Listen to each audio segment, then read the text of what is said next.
नमस्कार दोस्तों, learn with RJ में आपका स्वागत है। तो दोस्तों, आज मैं आपके लिए लेकर आया हूँ ability enhancement course effective communication skill in English, जिसका कोड है AE3ENG2। ऐसे तो कम्युनिकेशन स्किल जो है वो सभी लैंग्वेज के लिए कुछ कॉमन चीज़ें होती हैं जो सभी लैंग्वेज में आपको चाहिए होती हैं। तो यहाँ इस वीडियो में हम इफेक्टिव कम्युनिकेशन स्किल की बात करेंगे और इससे संबंधित प्रश्नों को हल करेंगे। ये स्पेसिफिक इंग्लिश के लिए तो नहीं है, लेकिन इंग्लिश में भी आपके पेपर में बहुत सारे क्वेश्चन इसमें से आएंगे। कुछ तो आपकी सहायता इससे ज़रूर हो पाएगी। तो उम्मीद है कि ये भी वीडियो आपके लिए काफ़ी उपयोगी होगा। इस वीडियो में कुछ क्वेश्चंस केवल हिंदी में हैं, कुछ क्वेश्चंस केवल इंग्लिश में हैं।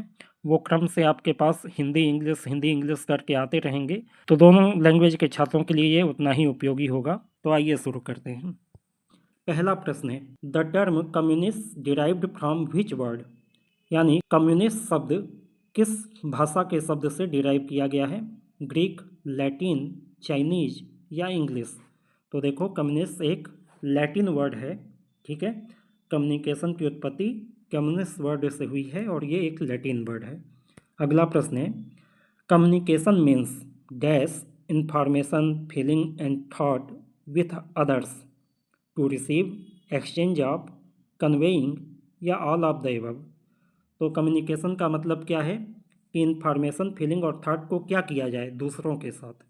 तो इसका सही जवाब होगा एक्सचेंज, ठीक है।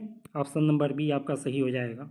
यदि इसे आप फिल करेंगे तो पूरा सेंटेंस बनेगा, communication means exchange of information, feeling and thought with others.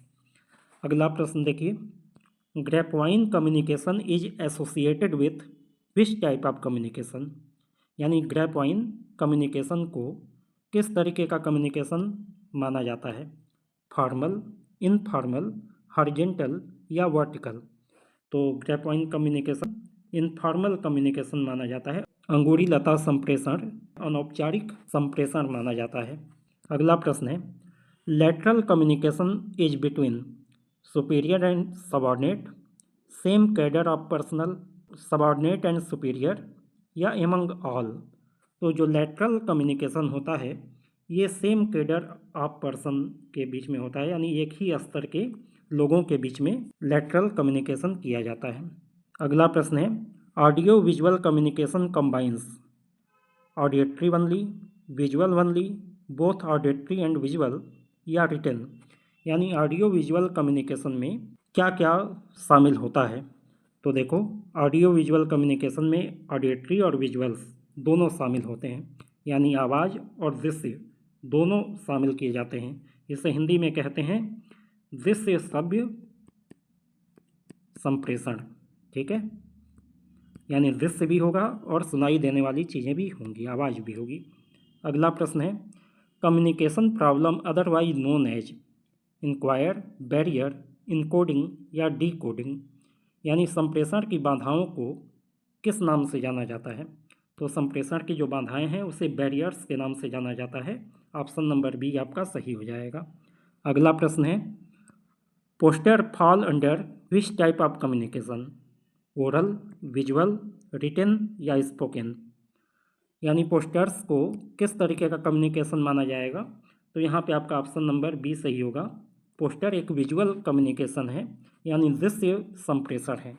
दृश्य दिखाकर कोई अर्थ प्रेषित करने का काम इसमें किया जाता है। अगला प्रश्न है, informal communication is otherwise known as which communication, grapevine, lateral, visual या हॉरिजॉन्टल? अनौपचारिक संप्रेषण को किस दूसरे नाम से जाना जाता है? तो यहाँ पे आपका ऑप्शन नंबर ए सही होगा, ग्रेपवाइन यानी कि अंगूरी लता संप्रेषण। अगला प्रश्न है, हॉरिजॉन्टल कम्युनिकेशन फ्लो थ्रू, यानी क्षैतिज संप्रेषण किस तरीके से हो सकता है? Face to face discussion, telephonic talk, periodical meetings या ऑल ऑफ द एबव? तो ये तीनों ही तरीक़ों से क्षैतिज संप्रेषण हो सकता है। आमने सामने बातचीत हो सकती है, फ़ोन पर बातचीत हो सकती है, या समय समय पर होने वाली मीटिंग के माध्यम से भी संप्रेषण किया जा सकता है। अगला प्रश्न है, gestural communication is a non verbal message, direct conversation, oral communication या रिटन? तो जेस्चर जो है वो नॉन वर्बल कम्युनिकेशन होता है, यानी इसमें शब्द का प्रयोग नहीं होता है। ये अशाब्दिक संप्रेषण का एक प्रकार है। संचार शब्द की उत्पत्ति हुई है। संचार, कम्युनिकेयर, कंप्यूट या कंप्यूटर। तो संचार शब्द की उत्पत्ति जो है कम्युनिकेयर शब्द से हुई है। ऑप्शन नंबर बी आपका सही हो जाएगा। अगला प्रश्न है, मौखिक संचार के लिए प्रयुक्त शब्दों के प्रकार। परिवर्णी शब्द, सरल शब्द, तकनीकी शब्द या शब्द जाल। तो मौखिक संचार में कभी भी आपको सरल शब्दों का प्रयोग करना चाहिए ताकि सामने वाले को आपकी बात आसानी से समझ में आ जाए। ऑप्शन नंबर बी सही हो जाएगा। अगला प्रश्न है, पहली भाषा जो हम बचपन में सीखते या बोलते हैं उसे हम क्या कहते हैं? तो उसे हम कहते हैं मातृभाषा। ठीक है, जो बचपन में हम सीखते हैं वो मातृभाषा कही जाती है। अगला प्रश्न है, निम्नलिखित में से कौन सा सकारात्मक चेहरे की अभिव्यक्ति को दर्शाता है?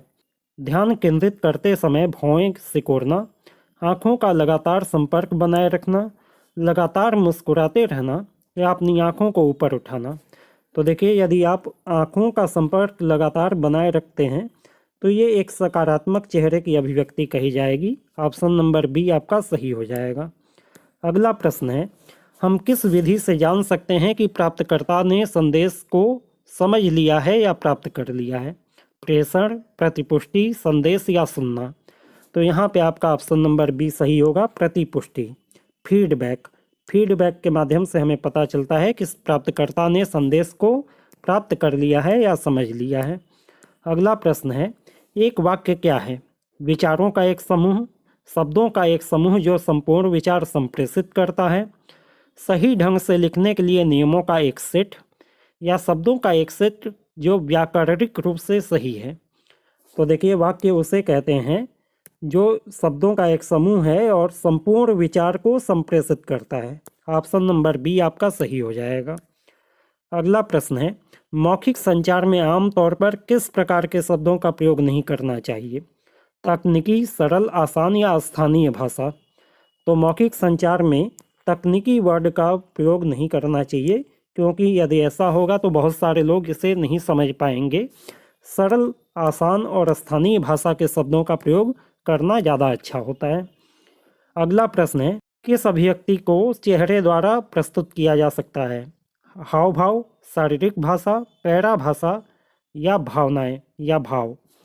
तो देखिए, चेहरे के द्वारा आप अपने मन के भावनाओं को या भाव को जो है प्रकट कर सकते हैं। ऑप्शन नंबर डी सही हो जाएगा। अगला प्रश्न है, शब्दों का एक ऐसा समूह जो एक साथ व्याकरणिक इकाइयों के रूप में कार्य करता है उसे क्या कहते हैं? अनिवार्य, प्रश्नवाचक, वाक्यांश, विस्मयादि बोधक। तो यहाँ पे देखिए, शब्दों का समूह जो एक व्याकरणिक इकाइयों के रूप में काम करता है उसे हम वाक्यांश कहते हैं। ठीक है, ऑप्शन नंबर सी आपका सही हो जाएगा। अगला प्रश्न है, संचार में संक्षिप्ताक्षरों का प्रयोग करने से किस प्रकार की संचार बाधा उत्पन्न होती है? भाषाई, भौतिक, सांस्कृतिक या संगठनात्मक। यदि आप संचार में संक्षिप्ताक्षरों का प्रयोग करते हैं तो ये एक लिंग्विस्टिक यानी भाषाई बाधा होती है। अगला प्रश्न है, physical barrier to communication are, यानी संप्रेषण के भौतिक अवरोध कौन से हैं? Time and distance, interpretation of word, denotation या कैनोटेशन। तो यहाँ पे आपका ऑप्शन नंबर ए सही हो जाएगा। टाइम और डिस्टेंस यानी समय और दूरी जो है ये फिजिकल बैरियर में आती है, भौतिक बाधाओं में आती है। अगला प्रश्न है, communication is derived from the Latin word communis which means, यानी संप्रेषण की उत्पत्ति एक लैटिन वर्ड कम्युनिस्ट से हुई है जिसका अर्थ होता है कम्युनिटी यानी समाज, शेयर यानी साझा करना, कॉमन मतलब एक जैसा, या मर्जिस्ट। तो यहाँ पे आपका ऑप्शन नंबर बी सही होगा। कम्युनिस्ट का अर्थ होता है शेयर करना। अगला प्रश्न है, communication start with encoding, sender, channel या फीडबैक, यानी संप्रेषण की शुरुआत कहाँ से होती है? तो यहाँ पे आपका ऑप्शन नंबर बी सही होगा। सेंडर यानी मैसेज भेजने वाला जो व्यक्ति है वहीं से संप्रेषण की शुरुआत होती है। अगला प्रश्न है, द नंबर ऑफ की element in the communication process is, यानी संप्रेषण की प्रक्रिया में मुख्य तत्व कितने होते हैं, 5, 6, 7 या 4। तो देखो कम्युनिकेशन की प्रक्रिया में 5 मुख्य तत्व माने गए हैं। अगला प्रश्न देखिए, the two broad area of communication are, संप्रेषण के 2 प्रमुख क्षेत्र कौन से हैं, oral and written communication, verbal and written communication, verbal and non verbal communication या oral and non verbal communication. तो यहाँ पे आपका ऑप्शन नंबर सी सही हो जाएगा। संप्रेषण के 2 क्षेत्र जो हैं मुख्य रूप से, एक वर्बल कम्युनिकेशन यानी कि शाब्दिक संप्रेषण होता है और दूसरा नॉन वर्बल कम्युनिकेशन यानी कि अशाब्दिक संप्रेषण होता है। अगला प्रश्न है, which of the following combination is the example of oral communication, यानी नीचे दिए हुए कॉम्बिनेशन जोड़े में से कौन से जोड़े जो है मौखिक संप्रेषण को दर्शाते हैं, meeting, memo and presentation, meeting, memo and performance review, meeting, presentation and performance review या ऑल ऑफ द एबव। तो यहाँ पे आपका ऑप्शन नंबर सी सही हो जाएगा। मीटिंग, प्रेजेंटेशन और परफॉर्मेंस रिव्यू ये तीनों काम में मौखिक रूप से बातचीत होती है, ओरल कम्युनिकेशन होता है। मेमोज ये रिटन कम्युनिकेशन का हिस्सा होता है, इसलिए ऑप्शन नंबर ए और बी आपका सही नहीं है। अगला प्रश्न है, which of the following combination और एग्जाम्पल ऑफ रिटन कम्युनिकेशन, यानी नीचे दिए हुए जोड़े में से कौन से जोड़े लिखित संप्रेषण को दर्शाते हैं। पहला है letter and voice mail, report and email, circular and voice mail या ऑल ऑफ द एबव। तो यहाँ पे आपका ऑप्शन नंबर बी सही होगा, रिपोर्ट एंड ईमेल। ईमेल भी लिखित रूप से जाता है, रिपोर्ट भी लिखित रूप से बनाई जाती है। वॉइस मेल जो है आवाज़ के माध्यम से यानी बोली के माध्यम से रिकॉर्ड होता है और दोनों में वॉइस मेल दिया है, इसलिए ये दोनों ऑप्शन गलत होगा, ये ओरल कम्युनिकेशन में आ जाएगा। ठीक है। अगला प्रश्न है, order and directive are example of downward communication, upward communication, diagonal communication या हॉरिजॉन्टल कम्युनिकेशन। तो आदेश और निर्देश इन दोनों को किस तरीके के संप्रेषण में रखा जाता है, तो ये आएगा आपका डाउनवर्ड कम्युनिकेशन में, यानी ऑप्शन नंबर ए सही हो जाएगा। डाउनवर्ड कम्युनिकेशन मतलब ऐसा कम्युनिकेशन जिसमें उच्च अधिकारी अपनी ओर से कोई बात अपने निचले कर्मचारियों तक पहुंचाता है। ठीक है ना, हायर मैनेजमेंट सबऑर्डिनेट तक जब कोई बात पहुंचाता है तो वो होता है डाउनवर्ड कम्युनिकेशन। इसे हिंदी में कहते हैं अधोमुखी संप्रेषण। अगला प्रश्न है, communication between HR manager and salesman is an example of. HR manager और विक्रयकर्ता के बीच में यदि कोई बातचीत हो रही है तो ये किस तरीके का कम्युनिकेशन होगा, हॉरिजॉन्टल, लैटरल, डायगोनल या वर्टिकल। तो यहाँ पे आपका ऑप्शन नंबर सी सही होगा। डायगोनल कम्युनिकेशन में क्या होता है, जब एक विभाग का कोई कर्मचारी दूसरे विभाग के अधिकारी से जब बात करे तो यहाँ पे कम्युनिकेशन की दिशा जो है डायगोनल बनती है। यदि सेम विभाग के अधिकारी और कर्मचारी में बात हो तो वर्टिकल कम्युनिकेशन होगा, यानी क्या तो ऊपर से नीचे बातें जाएंगी या नीचे से ऊपर जाएंगी। लेकिन जब दूसरे विभाग का अधिकारी है और किसी दूसरे विभाग के कर्मचारी से वो बातचीत करता है तो ये डायगोनल कम्युनिकेशन होगा, इसलिए ऑप्शन नंबर सी आपका सही हो जाएगा। अगला प्रश्न है, जिसका उपयोग संचार बाधा को दूर करने के लिए किया जा सकता है, अनुवादक का उपयोग करना, पत्र लिखकर, बिल्कुल भी संचार न करना या अपनी भाषा का उपयोग करना। तो यदि आप अनुवादक का प्रयोग कर लेते हैं तो संचार की लैंग्वेज संबंधी बाधा को दूर किया जा सकता है। ऑप्शन नंबर ए आपका सही हो जाएगा। अगला प्रश्न है, निम्नलिखित में से कौन सी संचार बाधा नहीं है, भाषाई बाधा, पारस्परिक बाधा, वित्तीय बाधा या संगठनात्मक बाधा। तो आप जानते हैं भाषाई बाधा, पारस्परिक बाधा और संगठनात्मक बाधा ये तीनों बाधाएं होती हैं, लेकिन संचार में वित्तीय बाधा कोई बाधा नहीं है। ऑप्शन नंबर सी आपका सही होगा। अगला प्रश्न है, सीधी शारीरिक मुद्रा क्या दर्शाती है, गौरव, व्यावसायिकता, आत्मविश्वास या विनम्रता। तो सीधी शारीरिक मुद्रा जो है आत्मविश्वास को दर्शाती है। ऑप्शन नंबर सी आपका सही होगा। अगला प्रश्न है, निम्नलिखित में से कौन सा सकारात्मक चेहरे का भाव है, जोर से घूरना, झुर्रियों वाला माथा, कहीं और देखना, सुनते समय सिर हिलाना। तो यहाँ पे ऑप्शन नंबर डी आपका सही होगा। सुनते समय यदि आप सिर हिलाते हैं सहमति में, तो ये एक सकारात्मक चेहरे का भाव दर्शाता है। अगला प्रश्न है, अच्छे संचार के लिए किस प्रकार के शब्दों का प्रयोग करना चाहिए? परिवर्णी शब्द, तकनीकी शब्द, शब्द जाल या सरल? तो यहाँ पे ऑप्शन नंबर डी आपका सही होगा। सरल शब्दों का प्रयोग किया जाना चाहिए। अगला प्रश्न है, पत्र भेजना किस प्रकार का संचार है? सुनना, लिखना, बोलना या पढ़ना? तो यहाँ पे आपका ऑप्शन नंबर बी सही हो जाएगा, लिखना। कहने का मतलब है ये एक रिटन कम्युनिकेशन है, लिखित संचार है। अगला प्रश्न देखते हैं, निम्नलिखित में से कौन सा संचार चक्र का तत्व नहीं है? चैनल, रिसीवर, समय या प्रेषक? तो यहाँ पे आपका सही उत्तर होगा समय। ठीक है, प्रेषक, चैनल और रिसीवर ये तीनों जो है संचार चक्र के तत्व होते हैं, लेकिन समय कोई तत्व नहीं होता है। अगला प्रश्न है, लिखित संचार को किस प्रकार के संचार में वर्गीकृत किया जा सकता है? गैर मौखिक, मौखिक, दृश्य या इनमें से कोई नहीं? तो लिखित संचार को हम गैर मौखिक संचार की कैटेगरी में रखेंगे। ऑप्शन नंबर ए आपका सही होगा, यहाँ पे गलत दिया हुआ है। अगला प्रश्न है, संचार चक्र में संदेशों का आदान प्रदान क्या है? संचारित करना, सुनना, संदेश या प्रतिक्रिया? तो संदेशों का आदान प्रदान करने को कहते हैं संचारित करना या पहुंचाना। अगला प्रश्न है, ठीक से संवाद करने की क्षमताएं हैं, पढ़ना, लिखना, बोलना या ये सभी? तो ठीक से संवाद करने के लिए आपको ये तीनों ही चीज़ आनी चाहिए, पढ़ना भी आना चाहिए, लिखना भी और बोलना भी।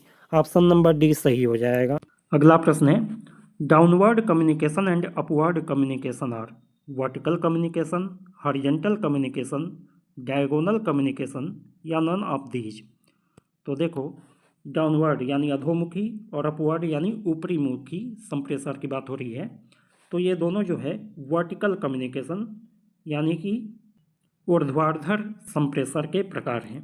ठीक है, अगला प्रश्न है, which communication can be inward and outward?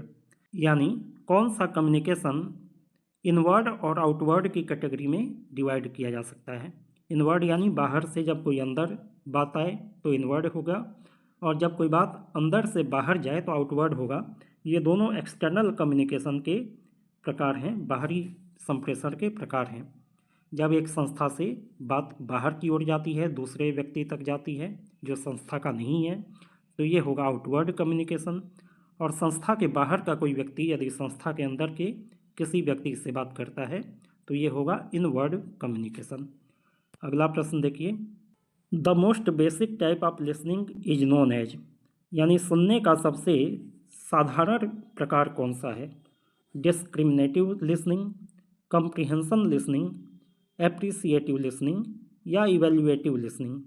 तो सुनने का सबसे सरल प्रकार डिस्क्रिमिनेटिव लिसनिंग माना जाता है। ऑप्शन नंबर ए आपका सही हो जाए। अगला प्रश्न देखिए, communication is a one way process, two way process, three way process या फोर वे प्रोसेस? यानी संप्रेषण एक है एक मार्गीय प्रक्रिया, द्विमार्गीय प्रक्रिया, त्रिमार्गीय प्रक्रिया या चार मार्गीय प्रक्रिया? तो कम्युनिकेशन को द्विमार्गीय प्रक्रिया माना जाता है, यानी टू वे प्रोसेस है ये। ठीक है, यानी एक और सेंडर मैसेज भेजता है, रिसीवर उसे रिसीव करता है और बाद में रिसीवर उसे फीडबैक के रूप में जवाब देता है और वो मैसेज फिर सेंडर के पास पहुंचता है। यानी एक दिशा ये हुई कि सेंडर से रिसीवर की ओर बातें जा रही हैं और दूसरी दिशा ये हुई कि रिसीवर से सेंडर की ओर बातें वापस आ रही हैं। इसलिए संप्रेषण को टू वे प्रोसेस यानी द्विमार्गीय प्रक्रिया माना जाता है। अगला प्रश्न है, the main objective of communication is information and persuasion, skill and personality development, control and management या नीड? तो देखो, संप्रेषण का मुख्य उद्देश्य पूछा है तो ये होता है इंफॉर्मेशन एंड परसुएशन, यानी जानकारी देना और सामने वाले को किसी बात के लिए राजी करना। ये दो काम होते हैं कम्युनिकेशन के। अगला प्रश्न है, the downward communication flow from a subordinate to a superior, a subordinate to a subordinate, a superior to a superior, या a superior to the subordinate. तो यहाँ पे आपका ऑप्शन नंबर डी सही होगा, a superior to the subordinate. Downward communication पूछा है, यानी अधोमुखी संप्रेषण पूछा है, यानी बातें ऊपर से नीचे की ओर बढ़ेंगी। तो सुपीरियर से सबऑर्डिनेट की ओर बात बढ़ेगी डाउनवर्ड कम्युनिकेशन में। ऑप्शन नंबर डी आपका सही हो जाएगा। अगला प्रश्न है, gossip and rumour are part of which communication, formal, informal, horizontal या वर्टिकल। तो देखो, गॉसिप एंड रूमर यानी गपशप और अफवाहें जो हैं ये अनौपचारिक संप्रेषण यानी इनफॉर्मल कम्युनिकेशन का पार्ट होती हैं। ऑप्शन नंबर बी आपका सही हो जाएगा। अगला प्रश्न है, example of oral communication is letter, email, telephone या फैक्स। मौखिक संप्रेषण का उदाहरण कौन सा है। तो देखो, लेटर और ईमेल ये दोनों रिटन होता है, फैक्स भी रिटन होता है। टेलीफोन पे जो बातचीत होती है वो ओरल कम्युनिकेशन होती है, यानी मौखिक संप्रेषण होती है। अगला प्रश्न है, which one is an effective audio visual communication. निम्न में से कौन सा प्रभावी दृश्य श्रव्य संप्रेषण है।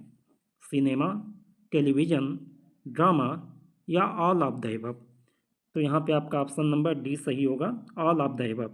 चाहे आप सिनेमा देख रहे हों, चाहे टेलीविज़न देख रहे हों या ड्रामा देख रहे हों, तीनों में आपको दृश्य भी दिखाई देते हैं, आवाज़ें भी सुनाई देती हैं, इसलिए ये तीनों ऑडियो विजुअल कम्युनिकेशन के अंतर्गत आएंगे।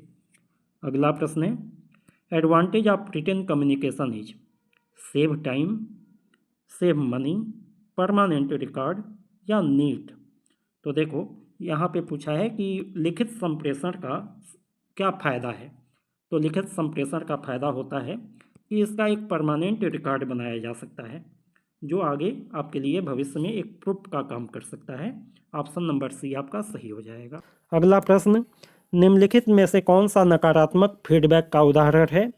आप बेहतर नृत्य कर सकते हैं, आपका नृत्य अच्छा था लेकिन आप और बेहतर कर सकते थे, आपका नृत्य कौशल वास्तव में अच्छा नहीं है, आपको अधिक अभ्यास करना होगा, या उपरोक्त में से कोई नहीं।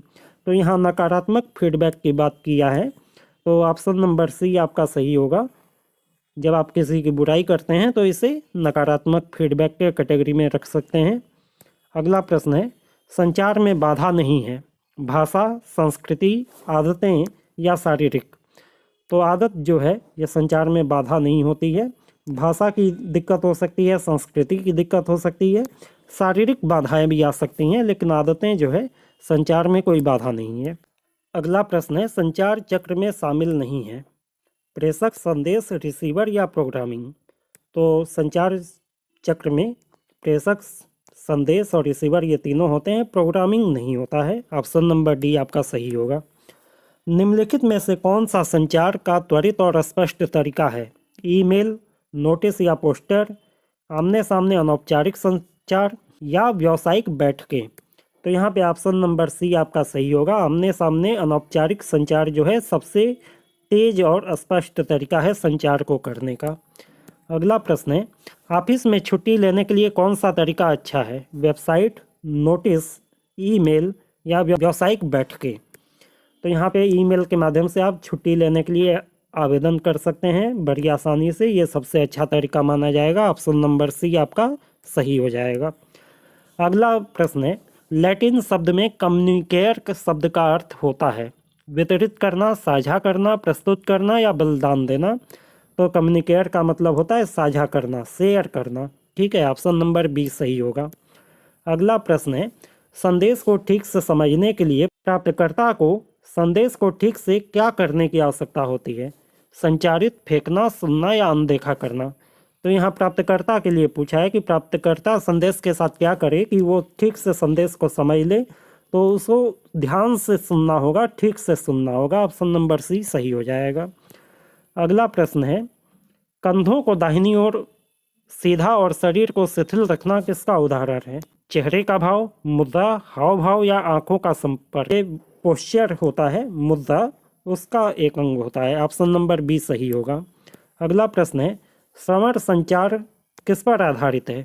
शारीरिक भाषा, भाषा और आवाज़ का स्वर, चेहरे का भाव या सुनना और सुनना। तो श्रवण संचार जो है सुनने पर आधारित है। ऑप्शन नंबर डी आपका सही होगा। दृश्य संचार किन कारकों पर निर्भर है? संदेश, प्रतीक और चित्र, पाठ संदेश, मुद्रा या शारीरिक भाषा। तो दृश्य संचार जो है पूरी तरीके से संकेत के ऊपर, प्रतीक के ऊपर और चित्र के ऊपर निर्भर होता है। ऑप्शन नंबर ए आपका सही हो जाएगा। अगला प्रश्न देखिए, written communication does not include report, forms, notice या नन ऑफ दीज। यहाँ पूछ रहा है कि लिखित संप्रेषण में क्या चीज़ नहीं आएगी, रिपोर्ट, फॉर्म, नोटिस या कोई भी नहीं। तो देखो ये तीनों ही चीज़ें जो हैं रिटन कम्युनिकेशन में आएंगी, क्योंकि ये तीनों लिखित तरीके से बनाई जाती हैं। इसलिए ऑप्शन नंबर डी आपका सही होगा, क्योंकि यहाँ पे पूछा है डज नॉट इंक्लूड, यानी क्या शामिल नहीं है लिखित संप्रेषण में। तो ये तीनों चीज़ें क्योंकि लिखित संप्रेषण में शामिल हैं, इसलिए सही जवाब होगा नन ऑफ दीज। इसके बाद देखिए, एरर इन लैंग्वेज, ग्रामर और visual representation of fact take away clarity, correctness, crispness या कंसाइजनेस। यानी यदि लैंग्वेज की, ग्रामर की और विजुअल रिप्रेजेंटेशन में कोई गलती हो तो वो किसको प्रभावित करती है? तो वो करेक्टनेस को प्रभावित करेगी। ठीक है, ऑप्शन नंबर बी आपका सही हो जाएगा। अगला प्रश्न देखिए, what is the process of exchanging message between seller and customer. यानी ग्राहक और विक्रेता के बीच में यदि संप्रेषण होता है तो वो कौन सा प्रोसेस है? Organisational communication, business communication, managerial communication या फिर प्रोफेशनल कम्युनिकेशन। तो देखो क्रेता विक्रेता किस में होते हैं? बिजनेस में होते हैं।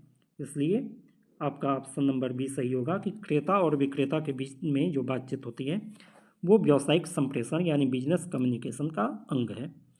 अगला प्रश्न, listening, reading, speaking and writing are all type of communication skill, emotional barrier, evaluation technique या नॉन वर्बल कम्युनिकेशन। यानी सुनना, पढ़ना, बोलना और लिखना, चारों चीज़ें किस में शामिल होंगी? तो ये शामिल होंगी कम्युनिकेशन स्किल में। ठीक है ना, संप्रेषण कला में ये चारों चीज़ें आती हैं, कैसे हम लिखें, कैसे पढ़ें, कैसे बोलें और कैसे सुनें। अगला प्रश्न है, कम्युनिकेशन बैरियर्स आर, संप्रेषण की बाधाएं हैं। और receiver response to a message, avenue through which message are delivered, obstacle that interfere with the understanding of a message या the circumstances under which communication take place. तो यहाँ पे आपका ऑप्शन नंबर सी सही होगा, obstacle interfere with the understanding of a message. यानी संदेश को पढ़ने समझने में जो बाधा उत्पन्न करे उसे हम कम्युनिकेशन बैरियर मानेंगे। अगला प्रश्न है, all of the following are example of verbal communication except. यानी निम्न में से कौन सा वर्बल कम्युनिकेशन का एग्जाम्पल नहीं है? ईमेल, सिंबल्स, टेलीफोनिक कॉल या टेक्स्ट मैसेजिंग। तो वर्बल कम्युनिकेशन का मतलब है शाब्दिक संप्रेषण, यानी जिसमें शब्दों का प्रयोग होता हो। तो ईमेल में, टेलीफोन कॉल में और टेक्स्ट मैसेज में, तीनों में हम शब्दों का प्रयोग करते हैं। लेकिन सिंबल्स जो हैं इसमें शब्दों का प्रयोग नहीं होता है, चिन्हों का प्रयोग होता है। इसलिए ऑप्शन नंबर बी आपका सही हो जाएगा। अगला प्रश्न देखते हैं, dash is the wordless form of communication which takes the form of posture, body language, facial expression, eye contact, tension, breathing and tone etcetera. यानी निम्न में से यह एक ऐसा अशाब्दिक स्वरूप है संप्रेषण का जिसमें पोस्चर, बॉडी लैंग्वेज, चेहरे का हाव भाव, नज़रों को मिलाने का तरीका, तनाव, सांस लेने का तरीका और टोन आदि को शामिल किया जाता है। Verbal communication, garbage communication, informal communication या नॉन वर्बल कम्युनिकेशन। तो देखो ये आएगा आपका नॉन वर्बल कम्युनिकेशन में, यानी जिसमें शब्दों का प्रयोग नहीं किया जाता है बल्कि posture, body language, facial expression, eye contact, breathing, tension, tones इत्यादि का यूज किया जाता है। ऑप्शन नंबर डी आपका सही होगा। इसके बाद देखिए, list of item to be discussed and decided in a meeting is called as resolution, minutes, invoice या एजेंडा। यानी एक मीटिंग के दौरान जिन बातों को डिस्कस करना है, चर्चा करनी है और निर्णय लेना है, उसकी लिस्ट को हम क्या कहते हैं? उसकी लिस्ट को हम एजेंडा कहते हैं। ऑप्शन नंबर डी आपका सही हो जाएगा। अगला प्रश्न है an agenda prepared in the connection with. एक एजेंडा को किस संदर्भ में बनाया जाता है? मीटिंग, बिजनेस टूर, एग्जीबिशन या पर्सनल नोट। तो यहाँ पे आपका ऑप्शन नंबर ए सही होगा, मीटिंग का ही एजेंडा बनता है। ठीक है, ऑप्शन नंबर ए आपका सही हो जाएगा। अगला प्रश्न है dash is a communication which contain the decision of the meeting. Amendment, resolution, debate या मिनट्स। यानी निम्न में से कौन सी ऐसी चीज़ है जो मीटिंग में लिए गए निर्णयों को प्रकट करती है? तो ये होगा आपका मिनट्स। ठीक है ना, मिनट, इसे हिंदी में भी मिनट्स ही कहते हैं। मिनट्स एक तरीके से एक समरी होती है जिसमें मीटिंग के दौरान क्या क्या बातें हुई और किन किन निर्णयों पे पहुंचा गया, इसका विवरण होता है। अगला प्रश्न है a report prepared in a prescribed form and presented according to an established procedure is known as which report. Formal, informal, statutory या जनरल। तो यहाँ पे आपका ऑप्शन नंबर ए सही होगा, फॉर्मल। यानी एक रिपोर्ट जो पहले से निर्धारित फॉर्म में बनाया जाता है और पहले से निर्धारित तरीके से प्रस्तुत किया जाता है, उसे हम फॉर्मल यानी औपचारिक रिपोर्ट कहते हैं।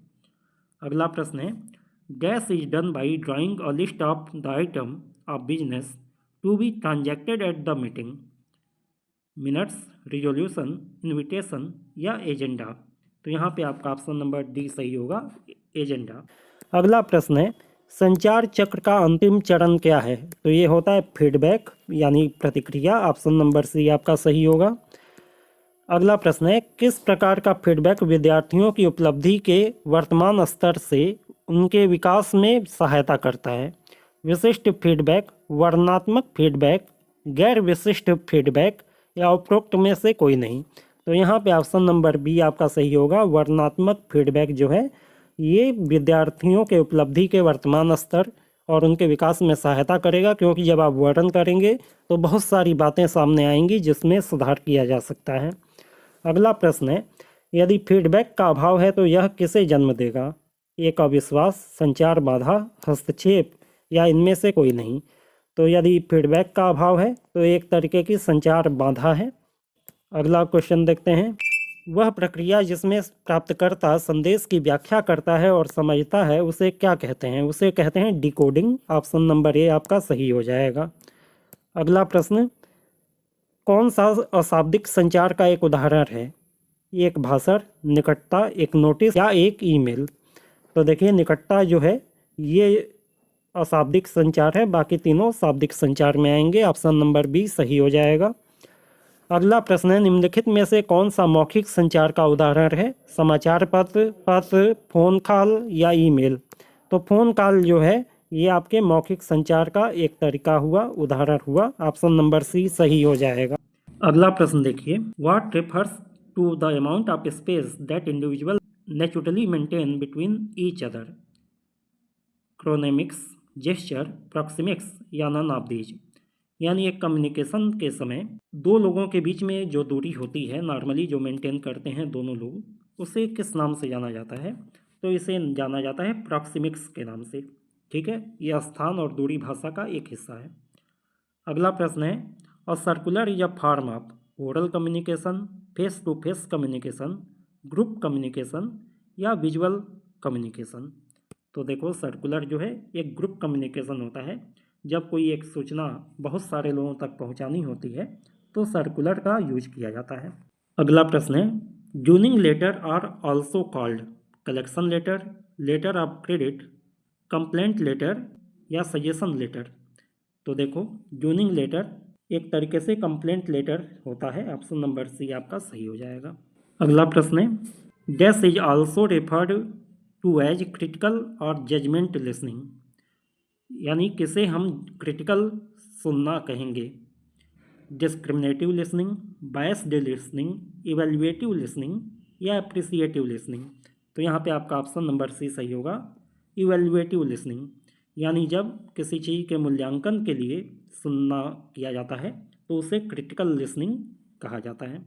अगला प्रश्न है dash take place when you listen to only those thing that you want to hear और to those that you interested. यानी जब आप केवल वही चीज़ें सुनते हैं जिसे आप सुनना चाहते हैं या जिसमें आपका इंटरेस्ट है, तो उसे क्या कहा जाएगा? Discriminative listening, biased listening, selective listening या एप्रिसिएटिव लिसनिंग। तो यहाँ पे आपका ऑप्शन नंबर डी सही होगा, एप्रिसिएटिव लिसनिंग। ठीक है। अगला प्रश्न है, what involve how we arrange personal space and what we arrange in it. यानी किसमें हम अपने पर्सनल स्पेस को मेंटेन करने के बारे में विचार करते हैं। तो ये हम विचार करते हैं प्रॉक्सिमीज में। ठीक है, ऑप्शन नंबर बी आपका सही हो जाएगा। इसके बाद dash is the study of body physical movement. यानी शरीर के मूवमेंट के बारे में स्टडी किसके अंतर्गत किया जाता है? किनेसिक्स, प्रॉक्सिमीज, टाइम लैंग्वेज या पैरा लैंग्वेज। तो यहाँ पे ऑप्शन नंबर ए सही हो जाएगा। किनेसिक्स के अंतर्गत हम बॉडी के मूवमेंट के बारे में अध्ययन करते हैं। अगला प्रश्न है, it involve how we say something in different pitch, tone and voice modulation such as slow और फास्ट। यानी कि निम्न में से किस में आवाज़ की पिच, टोन और वॉइस मॉड्यूलेशन या आवाज़ को धीमा या तेज करना शामिल होता है?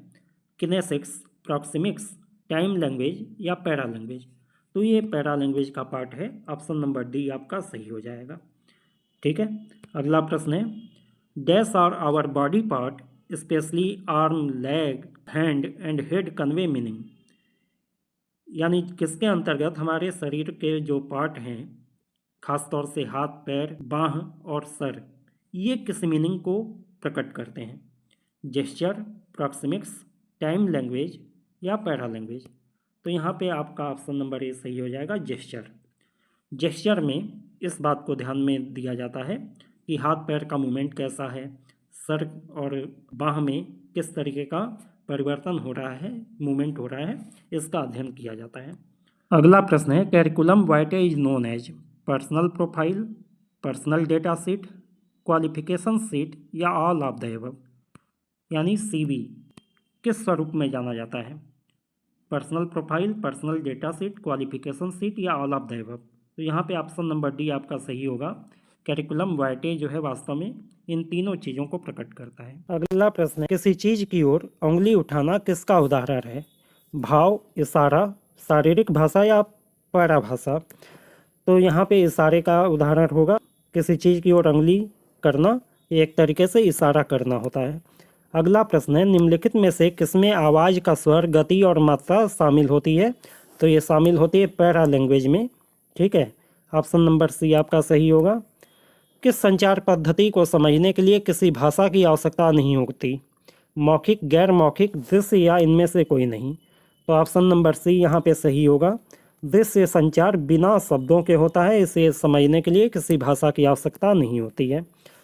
अगला प्रश्न है, संचार बाधाओं को दूर करने के लिए उपयुक्त तरीका कौन सा है? दृश्यों का उपयोग करें, अनुवादक की मदद लें, हमेशा दूसरों की राय का सम्मान करें या उपरोक्त सभी। तो यहाँ पे ऑप्शन नंबर डी सही होगा। ये तीनों ही के तीनों संचार की बाधाओं को दूर करने में मदद कर सकते हैं। ऑप्शन नंबर डी सही हो जाएगा। अंतिम प्रश्न है, संचार में बाधा नहीं है, भाषा, संस्कृति, शारीरिक भाषा या आदत। यहाँ पे ऑप्शन नंबर डी आपका सही होगा, आदत। आदत जो है संचार की कोई बाधा नहीं होती है। भाषा, संस्कृति और फिजिकल बैरियर्स, ये तीनों संचार की बाधाएं होती हैं। इसके बाद देखिए, the word memo is a short form for memory, memorising, memorandum या मेंबर ऑर्डर। यानी मेमो किस शब्द का शॉर्ट फॉर्म है? तो यहाँ पे आपका ऑप्शन नंबर सी सही होगा। मेमोरेंडम को ही शॉर्ट में मेमो कह दिया जाता है। अगला प्रश्न है, memo is derived from a Latin word which means a thing which must be remembered, a thing which must be memorised, a thing which must be written या a thing which must be communicated. तो यहाँ पे आपका option number A सही होगा कि memorandum का मतलब है अ thing which must be remembered, यानी ऐसी बात जो याद रखी जाए। तो आज के लिए इतना ही। यदि ये वीडियो आपको अच्छा लगा हो तो वीडियो को लाइक शेयर कीजिए और चैनल को सब्सक्राइब करके बेल आइकन दबा लीजिए ताकि नए वीडियो की नोटिफिकेशन आपको समय से मिल जाए। Good day to all of you.